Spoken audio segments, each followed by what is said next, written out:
Je veux voir ici le moment d'un couple.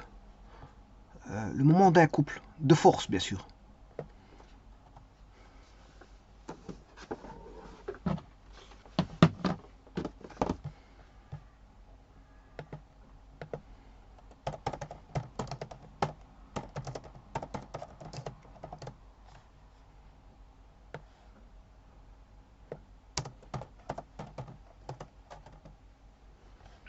Alors, qu'est-ce que c'est qu'un couple? Il faut déjà, avant de parler de moment d'un couple de force, il faut déjà savoir qu'on a des forces en présence. On a des forces en présence. Et que ces forces ne sont pas n'importe lesquelles. Bon, avant toute chose, il faut parler de collinéarité. Alors, qu'est-ce que c'est que la collinéarité entre deux vecteurs? On a U est égal à K fois V, les vecteurs sont collinaires. Quand on a cette relation-là, U est égal à K fois V, les vecteurs sont collinaires. Alors, quel que soit U, V, quels que soient les vecteurs que vous allez prendre, il existe un nombre réel K. Si il existe un nombre réel K partenaire tel que U est égal à K fois V, ou V égale K prime fois V, fois U, je m'excuse, fois U, c'est moi qui m'a mal marqué le U ici, voilà, c'est U comme ça. Avec bien sûr K égale 1 sur K prime ou K prime égale 1 sur K, pour autant que K différent de 0, bien sûr. Pour autant que K différent de 0, parce que là, on n'a pas d'inverse. Avec K différent de 0. Voilà, puisque, voilà, K prime différent de 0. K et K prime différent de 0. Puisqu'il n'y a pas d'inversion possible si K et K prime sont nuls. Voilà, donc qu'est-ce que c'est qu'un couple? Enfin, des vecteurs collinaires, je m'excuse, des vecteurs collinaires, c'est des vecteurs qui sont, on va dire qu'ils ont leur support delta et delta prime parallèles entre eux. Alors peu importe la grandeur de U, peu importe la grandeur de V. Ça, c'est la collinarité. Alors, les vecteurs collinaires de même module cette fois-ci. Supposons que les vecteurs soient de même module, mais ils sont collinaires. Là, à ce moment-là, vous allez avoir deux possibilités possibles. Soit K égale 1, bien sûr, les deux vecteurs existent. Les deux vecteurs existent. Voilà. Soit K égale 1, soit égal moins 1. C'est deux cas de figure. Si K égale 1, c'est-à-dire qu'on a les vecteurs qui sont égaux. Si K égale moins 1, on a des vecteurs de sens opposé.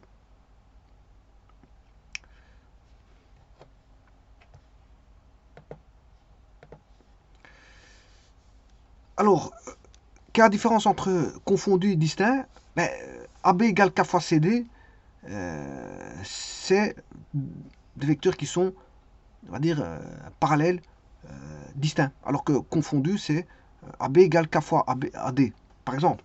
Voilà, ça veut dire que vous devez obtenir la même lettre. Voilà, on a A ici et A là. Là, c'est parallèle confondu. Donc, quand je parle de parallèle confondu, c'est par rapport aux axes, à la ligne d'action, au support du vecteur. C'est le support du vecteur. C'est par rapport au support du vecteur. Alors quand on a une force, on parle de ligne d'action. Le support du vecteur qui est une droite est une ligne d'action de la force.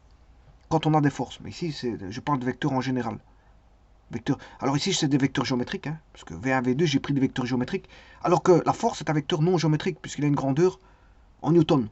Alors que les vecteurs géométriques, leur grandeur, c'est voilà, l'unité de longueur qui est le mètre. Descendez au centimètre si vous travaillez en centimètres ou en décimètres, peu importe. Enfin, généralement, on travaille en centimètres sur les feuilles de papier.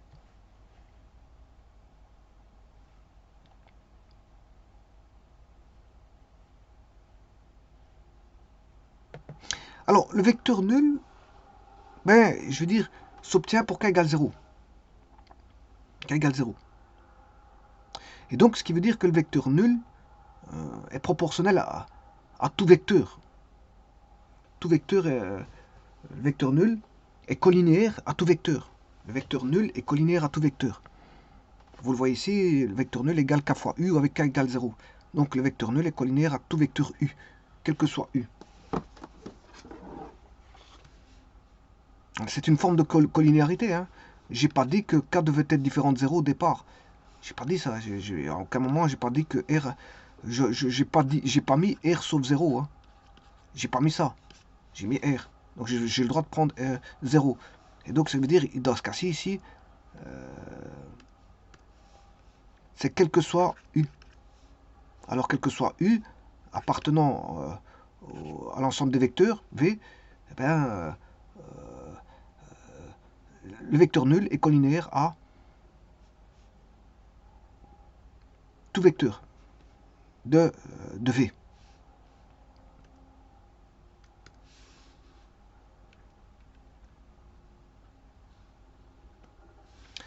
Alors, on dira que pour avoir un couple, cette fois-ci, je vais petit à petit plonger vers les vecteurs force, puisque ici, pour l'instant, je suis toujours au vecteur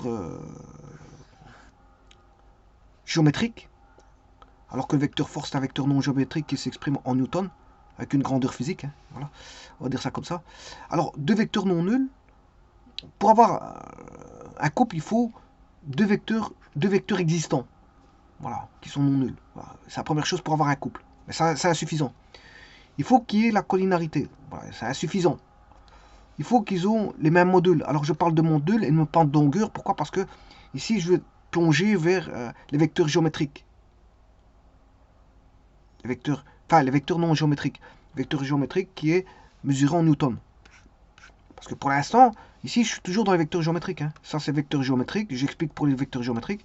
Vecteur géométrique, vecteur géométrique, vecteur géométrique. Et là je vais faire un saut vers les vecteurs non géométriques tels que la force. Alors qu'est-ce que c'est qu'un couple de force? Ouais, il faudra déjà avoir deux vecteurs non nuls. C'est la première chose. Mais ça ne suffit pas. Il faut qu'il y ait collinéarité. Mais ça ne suffit pas. Il faut qu'il y ait les mêmes modules. Ça ne suffit pas.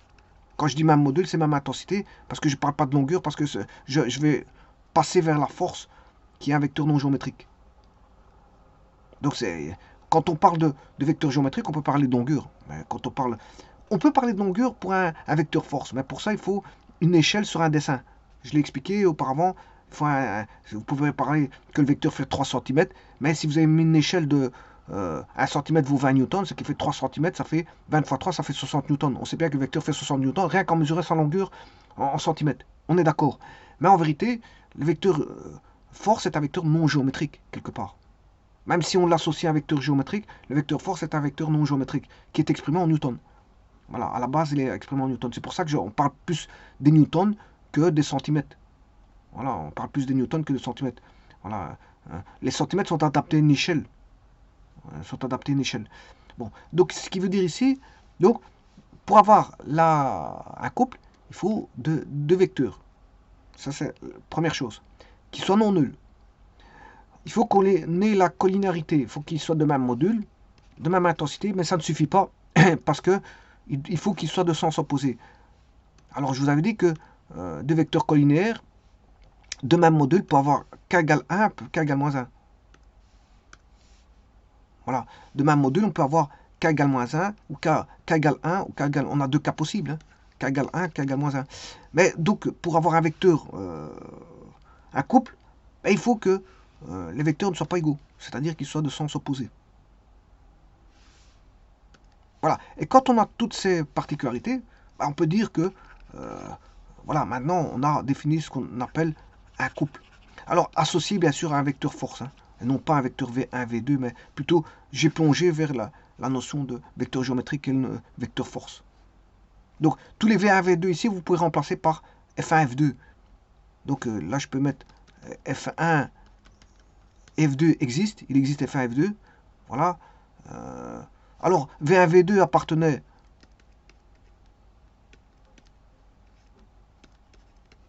à V carré, le vecteur de l'espace. Par contre, F1, F2 appartiennent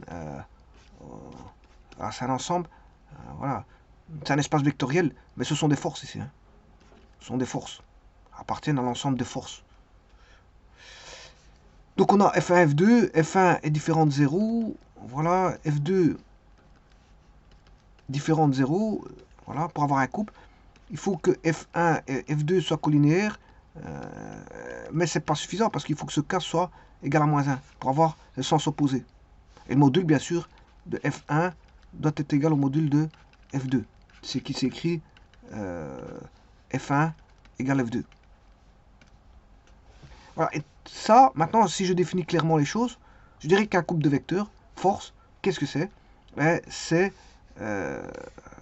deux forces collinéaires de même direction, de même intensité, mais attention, de sens opposé. Donc, si je définis un solide indéformable que j'appelle S, voilà, mon solide indéformable que j'appelle S, pour lequel s'applique un couple de forces, vous voyez F et F', voilà, pour lequel il y a un axe de rotation, voilà, ça c'est le plan, hein. Vous voyez le plan, les deux forces sont dans un plan, hein. Voilà, je peux mettre un plan ici que j'appelle pi, voilà, on a le plan, ces forces agissent dans un plan, et donc on a un axe vu du dessus, on a un axe delta, et qui est le point de percée sur le plan pi, voilà, qui contient pi, les forces F et F' appartiennent à pi. Donc, F, F' appartiennent au plan pi. Donc le plan pi contient, si vous voulez, F et F', et le point O. Et le point O aussi. Alors, bien sûr, AB, comme F appartient à pi, ben AB appartient à pi, parce que A étant l'origine du vecteur F, et B étant son extrémité. Donc AB appartient au pi. Si F appartient à pi, ben BF appartient à pi. Si F' appartient à pi, ben B' appartient à pi. Alors B c'est l'extrémité du vecteur F, B' c'est l'extrémité du vecteur F'. A c'est l'origine du vecteur F, A' c'est l'origine du vecteur F'. Alors il y a un axe delta qui permet une rotation du solide S indéformable. Bon, c'est le point de percée, donc ici c'est pas delta que je vais appeler ça, puisque l'axe on ne le voit pas. Si on regarde du dessus, on le verra, mais si on regarde de face, au travers du plan pi, ben là, à ce moment, on verra un point O qui est le point de percée. Ici, il y a le point de percée, en haut. Alors, on va définir ici un couple de force. Vous avez bien un couple de force qui va agir. Bon, vous voyez bien qu'ici, il y a collinéarité, mais bien sûr, on n'a pas parallèle confondu, mais parallèle distinct ici. Hein, c'est parallèle distinct. Donc, on a un couple de force F et F'. Appliqué bien sûr à un solide indéformable qui est en rotation autour d'un axe fixe delta, bon, qu'on peut voir par le dessus, mais dont on voit par rapport voilà, au plan pi, on y voit son point de percée qui est O. Voilà. Alors, donc ici, je me place dans le cas de figure où les deux forces sont orthogonales à l'axe. Leur intensité, ben, elles valent L, F et F'. Voilà, ils ont même norme. Hein. Pour avoir un couple, il faut les mêmes normes. Donc ici, je peux dire que le module ici de F est égal au module de F'. Je peux écrire que F égale F'. C'est la même chose. Là, c'est en scalaire. On ne parle plus en vecteur, mais en scalaire. J'ai transformé le vecteur en scalaire. Bien sûr, un axe étant posé. Hein, bon, si vous voulez mettre un axe, mettez un axe voilà, qui soit parallèle. Alors, vous mettez un axe X qui est parallèle à F et F'. Avec une origine quelque part. Avec un vecteur, par exemple, I de base.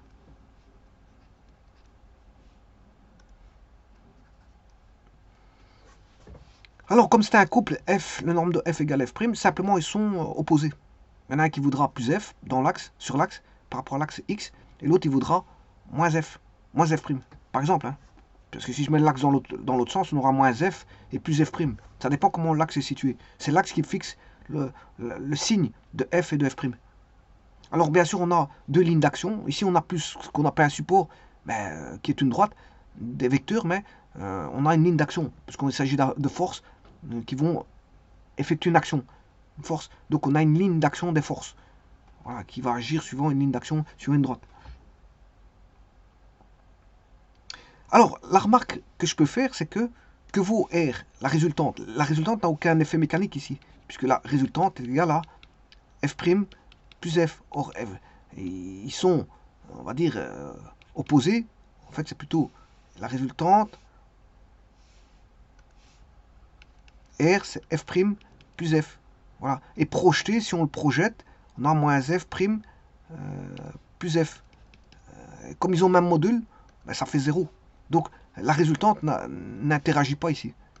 Il n'y a pas d'effet mécanique au niveau de la résultante, parce que si on a un équilibre au niveau de translation, on a un équilibre au niveau de translation. Ce qui va se produire, justement, et c'est le but de mon titre ici, c'est le moment d'un couple. Donc, le moment, je vous ferai remarquer, c'est quand intervient une rotation.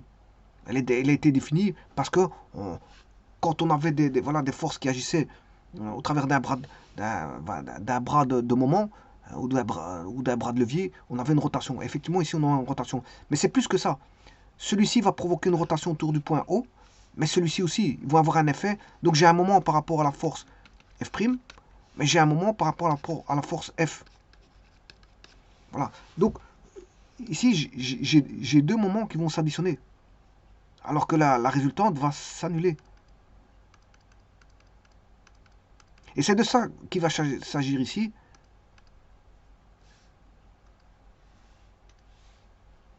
Oui, et les applications, ben, c'est tout ce qui permettra de faire tourner voilà, un système. Hein. Je pense aux clés à molette, clés à tube, clés à vis, tire-bouchon, tout ce qui permet de chanfreiner ou fileter. Alors il y a les filets intérieurs, filets extérieurs. Voilà, faire un chanfrein, c'est faire un filet intérieur. Fileter, c'est faire un filet extérieur. Mais toutes les, voilà, il y a les clés Allen, voilà, il y a une multitude de clés. Tout ce qui est tournevis, puisque les vis, tout ce qui est clé pour tourner des écrous ou voilà, dévisser des vis ou dévisser des écrous, etc. Là, c'est l'assemblage par vis. Par vis. Assemblage par vis. Alors, les assemblages, comme je l'ai toujours dit, il y en a beaucoup. Assemblage par vis, assemblage par rivet, assemblage par. On peut souder. Assemblage par colle. Assemblage par tonneau et mortaise. Les assemblages, il y en a toute une multitude. Toute une multitude. Mais, en tout cas, pour visser, dévisser, on a besoin de certaines clés. Clé à tube, clé à molette, clé plate, clé à laine. Voilà. Si on veut fileter ou chanfreiner, ben, c'est toutes des rotations qu'on. Alors les moteurs, fatalement, partout où il y aura un moteur, il y aura un couple moteur et il y aura un couple résistant. Tout ce qui est moteur. Et je vous rappelle que les moteurs viennent en aide à l'être humain. Viennent en aide à l'être humain parce qu'il y a le travail manuel. Parce que qu'est-ce que c'est que visser, dévisser? C'est effectuer un travail mécanique. Voilà. Donc, qu'est-ce qui travaille? C'est l'humain. On peut, à un moment donné, c'est les bêtes, enfin, que j'aime pas te parler ça comme ça, mais c'était les chevaux qui travaillaient, voir les éléphants pour prendre des arbres, etc. Les chevaux étaient enfin, les animaux étaient d'une utilité à l'être humain pour pouvoir labourer des champs, tralala, tralala. Et puis est venu le moteur. Bon, ça veut dire que l'être humain travaille moins. Et maintenant, on a toutes les machines portables, hein, visseuses, les perceuses, tout ce qui est disqueuse. Bon, vous voyez que les moteurs, les machines, c'est les machines qui travaillent. Bien sûr, il y a toujours l'aspect humain qui est là. Hein, parce que pour porter si vous devez faire voilà, un trou sur un mur ou disquer un mur, ben, vous allez prendre une disqueuse. La disqueuse, c'est qui le porte et qui trace le tracé de la coupe. C'est l'être humain. Voilà, en général, c'est comme ça. Quoi qu'on peut mettre une machine et qui coupe tout seul, pour autant qu'on la positionne correctement, mais la position, c'est quand même l'être humain qui le fait. Donc, vous voyez que maintenant, le moteur remplace, on va dire, tout ce qui est travail manuel. Et donc, pour transporter, on a besoin de moteur. Pour monter des objets, on a élevé des corps, on a besoin de moteur. Voilà, pour descendre des corps, on a besoin de moteur. Pour passer d'un point A à un point B, on a besoin de moteur. Donc, qu'est-ce qui travaille le plus maintenant? C'est beaucoup les moteurs, bien sûr, moteurs électriques. Hein. Voilà, ce sont les moteurs électriques qui travaillent. Et pour les voitures, ce sont des moteurs voilà, thermodynamiques. Bon, voilà, on va dire ça comme ça. Donc, ça a donné d'innombrables applications. Bon, maintenant, voyons voir, comme je l'ai dit, le calcul du moment, enfin, de la résultante. Elle est nulle. Je viens de vous montrer que si je fais une projection sur un axe, ben, moi, F' plus F, comme ils ont le même module, ils sont opposés, ben, il n'y a aucun effet mécanique des forces au niveau translation. Par contre, ce qui va se passer, c'est au niveau de la rotation. Et justement, l'outil qui permet de vous, voilà, de traiter les rotations, c'est le moment. Donc ici, ce que je vais faire, je vais mettre un petit peu de place avant de travailler quoi que ce soit. Donc on a... Ici, j'ai plus besoin de l'axe. Quand j'ai besoin de l'axe, c'est quand je travaille avec les résultantes de force. Ou voir l'effet de translation. Mais pour un effet de rotation, j'ai besoin d'une convention de signe. Cette convention de signe, bon, c'est moi qui l'ai choisi. Supposons que tourner dans le sens... par exemple, c'est un exemple, hein, c'est moi qui fais ma propre convention. Supposons que tourner dans ce sens-là, sens entérologique, c'est plus. Par exemple, hein, j'aurais pu mettre moins. C'est une convention. Voilà. Donc ce qui veut dire que ce bras de levier, ici c'est perpendiculaire, hein, ce bras de levier fois la force F fait tourner dans le sens positif. Alors, ce bras de levier, un petit instant, ce bras de levier fois la force F' fait tourner dans le sens positif. Donc, vous voyez que vous avez un effet. Contrairement à un résultante qui donnait 0, là on a les moments qui vont s'additionner. Les moments vont s'additionner. Et c'est ça qui va faire, je veux dire, toute la particularité. Le tout, c'est de définir que là, on a, je vais l'appeler ici, la distance de O à A. Je vais l'appeler distance OA. Par contre, la distance de O à O', OA', pour appliquer, si vous voulez, la formule des moments, tout simplement, c'est la distance OA'. Et que la distance, ici, je vais l'appeler D.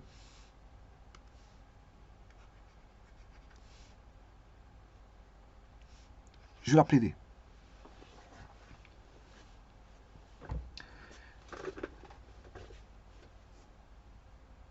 Donc ici, j'ai considéré les deux forces orthogonales à l'axe.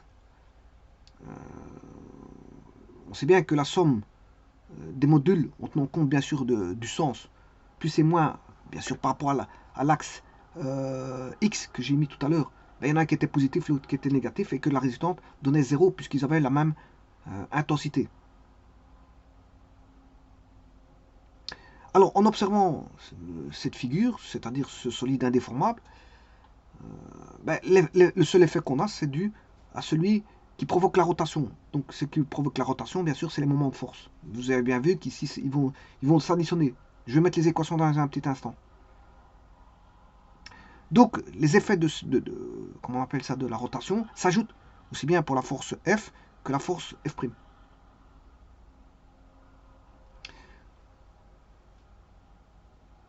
Donc je dirais qu'un couple de forces appliqué à un solide indéformable comme celui-ci qui est S, pouvant tourner autour d'un axe fixe qui est l'axe delta, dont son point de percée est le point O, provoque quoi? Un effet mécanique qui est la rotation du solide indéformable. Donc ce couple va provoquer la rotation. Alors, de quelle manière? Eh bien, il suffit d'aller mettre les moments, les équations des moments, et vous aurez l'équation du couple. Alors, pour ça, je reprends une nouvelle page.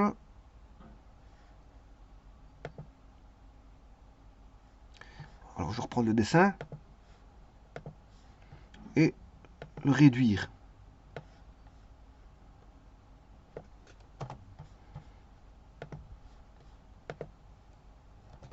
Voilà. Bien sûr, je vous ai dit, bon, la ligne d'action, je vais l'effacer. Je vais effacer ce que je n'ai pas besoin pour éviter d'encombrer futilement ou inutilement le dessin ou la figure. Comme ça, j'ai pas besoin. Alors,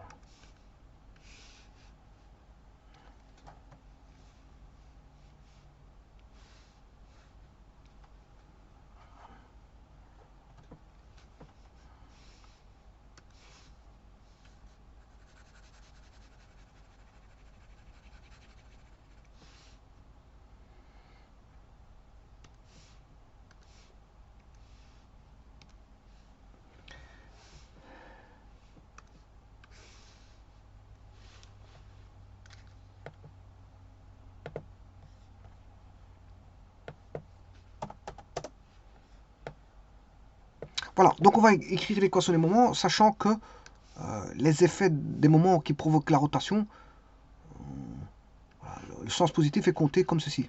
Voilà, ça c'est la convention. Ma convention, je la mets de côté. Hein. Voilà, je l'ai mis de côté.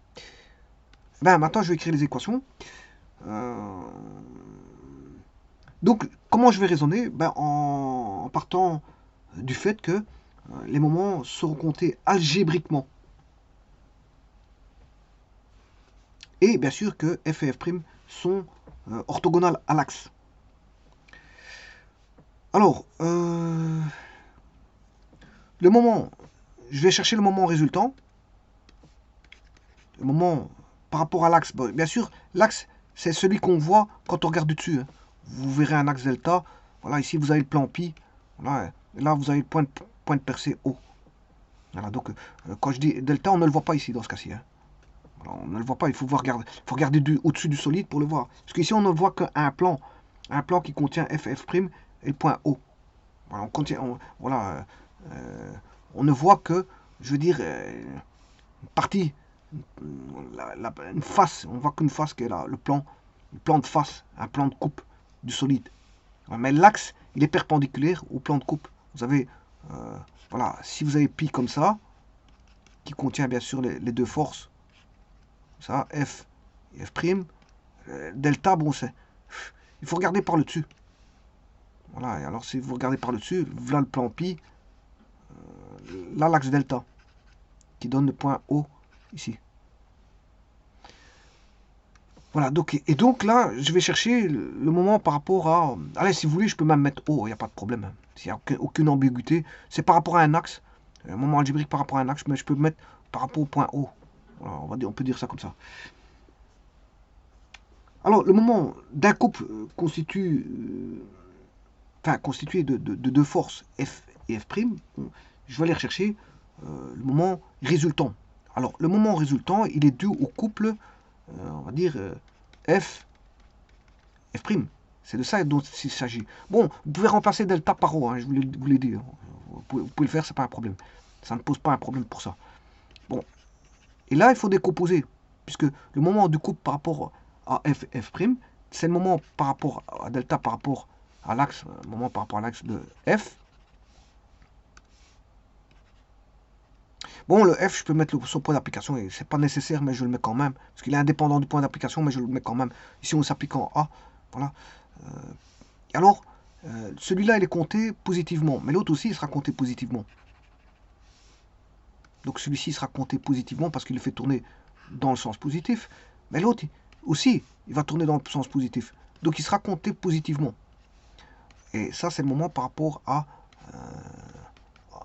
F', qui est appliqué en A'. Je ne suis pas obligé de mettre le point d'application. Hein. C'est juste pour vous dire qu'il est appliqué l'un en A, l'autre en A', mais bon, c'est pas ça qui va changer. Alors ici, c'est un scalaire, parce que je vais vous évaluer le moment algébrique suivant les signes, mais les signes ici sont tous les deux positifs. Donc, le moment ici, il est compté positif, et celui-ci, il est compté positif. Ils sont tous les deux positifs. Alors, qu'est-ce qu'il vaut? Ce moment-là, il vaut combien? Ben, il est positif, comme je l'ai dit. Il vaut plus F, le module de F, fois, je m'excuse, son bras de levier qui est OA.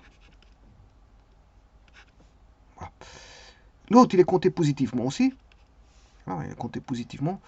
Donc, ou alors, ce que je peux faire, c'est de dire que, en place de faire ça, je mets directement un plus et je dis que celui-ci il est positif et celui-ci il est positif. Voilà. Et donc, s'il est positif, mais ça me permet de mettre un plus ici. Si l'autre est positif, ça me permet de mettre un plus ici. Et là, on aura le module de F' fois la distance OA'. Voilà. Et ça, c'est le moment résultant. Le moment dû au couple F'.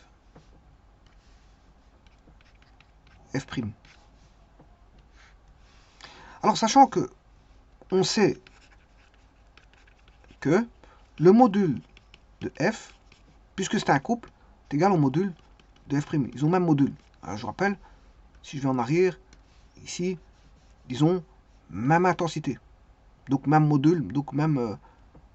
ils ont même intensité. Et si vous voulez un vecteur, le mettre en vecteur géométrique, c'est-à-dire en le dessinant, ben, ils ont même longueur. Hein. Celui-ci, il a la même longueur que celui-là. Bien sûr, sur une échelle, il y a une échelle qui est établie. Autant de newtons par centimètre, par exemple. Donc, si lui fait 60 newtons en module, l'autre 60 newtons, supposons que j'ai pris 1 cm égale 10 newtons, ben, j'aurai 6 cm ici et 6 cm là. Ça veut dire qu'ils ont même longueur. Donc, ils ont même longueur aussi. On peut dire qu'ils ont même longueur. Au niveau du dessin.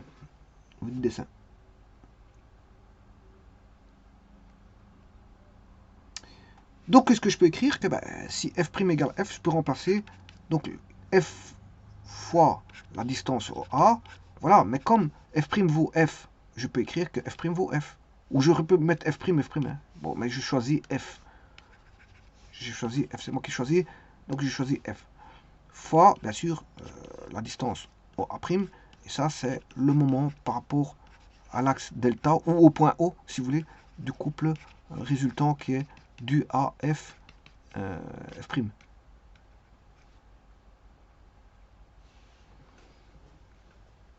Et donc, vous voyez que dès ce moment-là, je peux mettre f en évidence. Je peux mettre f en évidence.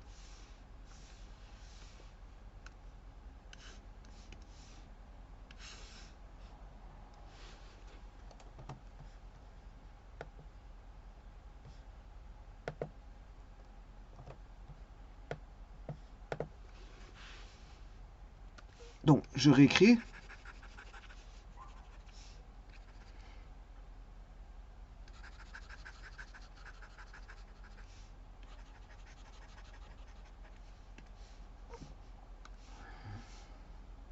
Donc, je recrée mon solide indéformable.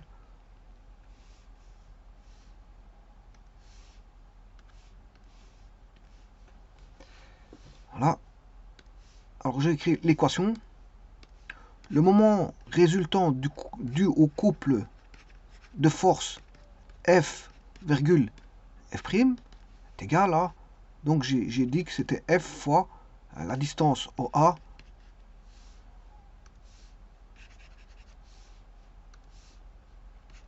plus F fois OA'. Voilà, ça c'est le moment résultant. Il n'est pas nul, hein, ce moment résultat, parce que justement, il va avoir une rotation. Ça permettra une rotation, je vous ai cité, voilà, c'est ce qui est utilisé dans les applications telles que les clés plates. Si vous voulez voilà, dévisser, il faut pratiquer un couple de force. Voilà, que vous utilisez une clé plate, une clé à molette, une clé à tube, ou peu importe, clé à douille, une clé à douille, etc.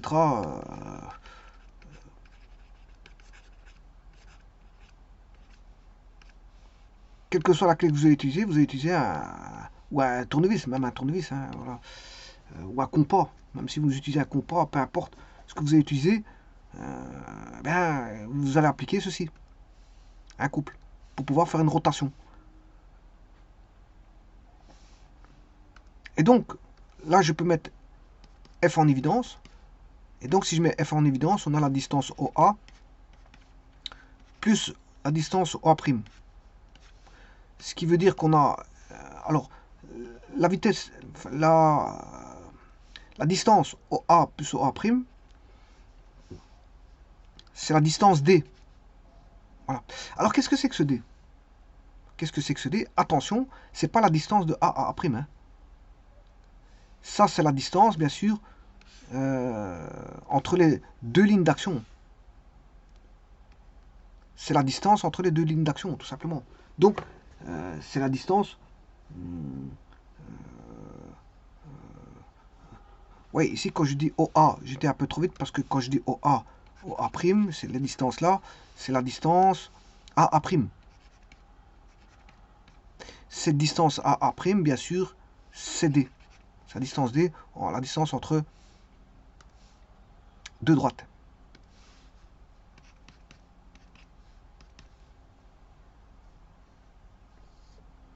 Donc, si vous voulez, c'est la distance des lignes d'action. Bon, des lignes d'action, des deux forces parallèles qui sont F et F'.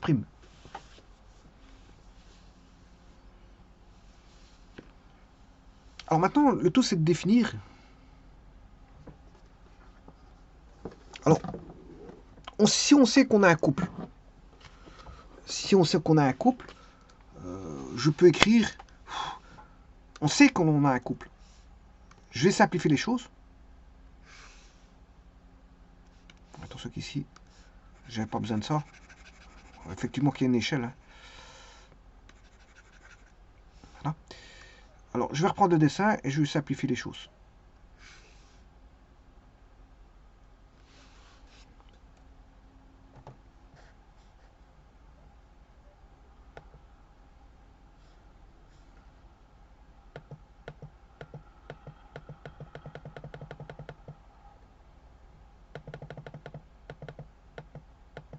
Alors, ça aurait pu être F' fois D. Hein. Ça, je vais l'écrire dans un petit instant.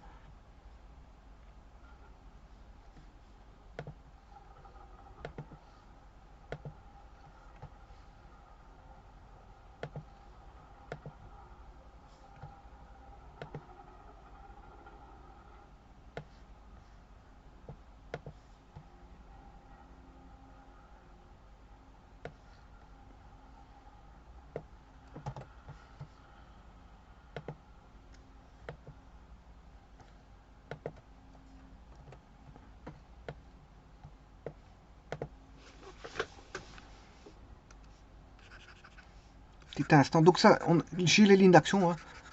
L'une de F, de F et l'autre de F'.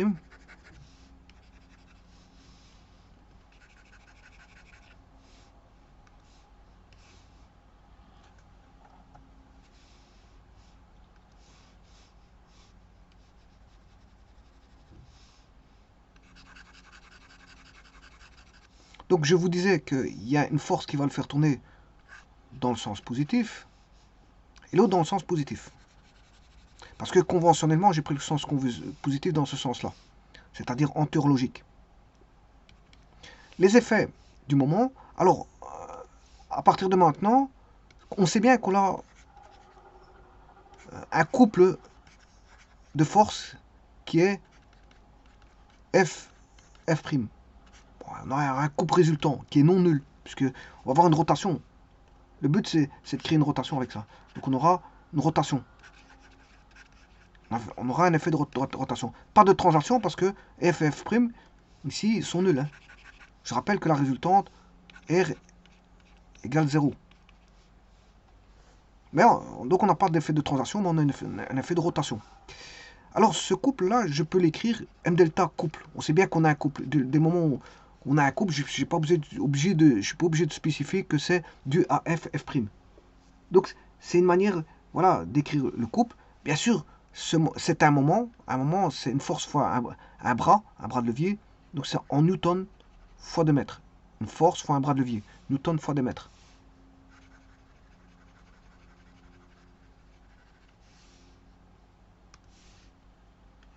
Newton fois 2 mètres.